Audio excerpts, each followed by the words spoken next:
After a week off, Scone returned to McBookie North Division action when they welcomed Newburgh to Farquharson Park.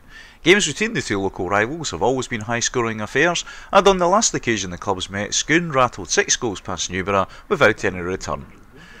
They were, however, missing one of their top scorers, Fraser Mills. However, there was a starting place for Njie, making his first start from coming back from injury. Scone manager Derek Lawson had made a number of changes to the starting lineup from the last team to feature against Arbroath Fix, and in the early stages it took some time for the new lineup to gel, which handed the initiative to the visitors, who had the first chances on goal of the game. With less than 5 minutes gone, Newburgh had the first chance. The ball's worked in from the left across to Fairweather, however his shot is wide of target. 5 minutes later came the second chance, and this time it was to call Scone keeper Josh Gorton into action. The ball eventually comes into the middle to Thompson, but his shot on the turn well held by the Scone number 1. With 15 minutes gone of the game, Scone thought they'd taken the lead. A Gary Fergus corner was swung in from the left hand side of the pitch, and when the ball arrived in the middle, Whitworth turned the ball into the net. However, close examination saw the correct decision from the referee that Whitworth had actually played the ball after Allardyce, the Newburgh keeper, had it in his hands. Scone were, however, to take the lead after 27 minutes. The ball was picked up in midfield by Sinclair and laid back to Fraser MacDonald. MacDonald's ball over the top then is flicked on by Whitworth, and when it's knocked onwards by Njie, collected well by Gary Fergus, and a cool finish despite the attentions of Allardyce to put the Jags 1 up.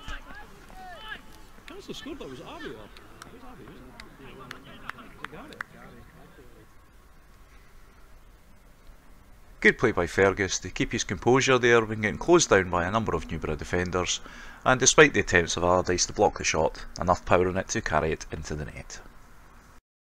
The goal settled Scone, who went on to control the rest of the game. They had the next opportunity when a Sinclair corner is swung into the middle. The ball breaks off to the back post, and when it's crossed into the centre here by Fergus, Craig Mitchell with the header just over the bar.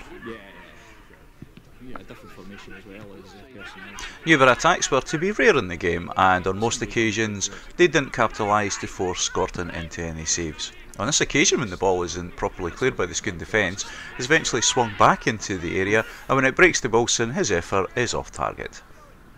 Play returned to the other end of the pitch, and when Scone were awarded a free kick on the touchline, the ball swung in by Fergus comes to the back post to Mackenzie. However, his header is held by Allardyce.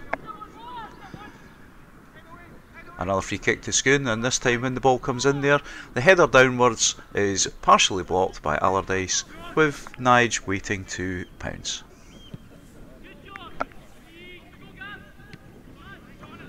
Scone were having the best of play, however weren't able to add to their 1-goal lead.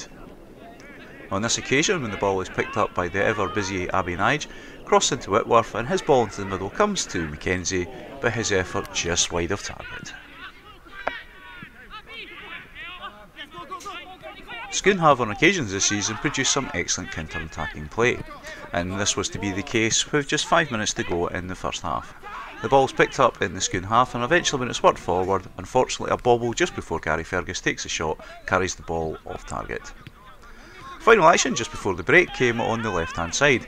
Play between MacDonald and Sinclair saw the ball eventually worked into towards Gary Fergus. It's knocked forward to Sinclair, who does well to cross into the centre.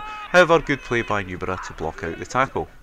From the resultant corner, the ball swung into the box by MacDonald, and there's Sean Fergus with the header just past the far post. The second half was only 43 seconds old when Scone were to double their lead. Straight from kick-off, the ball was played up into the Newburgh half of the pitch. From the resultant throw-in, Scone were to force a corner. However, there was some controversy at the time, as Newburgh felt that it should have been a goal kick. The ball is thrown into play here, and under pressure from Fergus, Keeler knocks the ball out for the corner, as seen in the replay here. Excellent decision from the referee. You can see Keeler's knee there coming and just knocking the ball out for the corner. And from the resultant corner, Scone were to grab their second goal. The ball swung into the box by Fergus, and the header from Whitworth crashes back off the bar.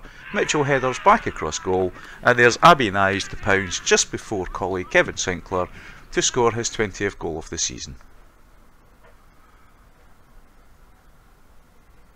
Good awareness from Mitchell to turn the ball back across goal, and there's Njie just to nip in and turn it into the back of the net. Newburgh continue to battle and try to force their way back into the game. On this occasion, when the ball is worked up the right hand side, the first time cross is a bit too close to the keeper and Gorton manages to grab a hold of it.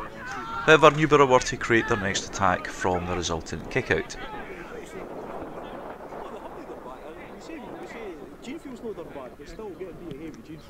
The ball is picked up in midfield, and when it comes to Keeler here, his first time effort attempting to catch out Gorton is off target.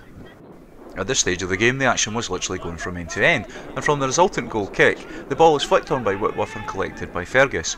He bears down on goal, but a good save by Allardyce to make the block. The ball is then collected by Mackenzie, who is blocked by a couple of Newburgh defenders. Fergus then picks the ball up and tries to break down the right hand side.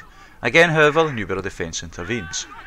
Partial clearance is picked up by Sean Fergus, however again picked up by Newburgh. When the ball is played forward, it's then headed back into the attacking area by Sinclair. Again, Newburgh managed to get it clear, and on this occasion pressure's taking off by the fill by Abby Njie on the halfway line. Coming up though, a counter-attack which leads to Scone's third goal. The free kick swung into the box by Newburgh, headed clear, and when it's picked up by Fergus, a great first time ball to release Mackenzie on the right.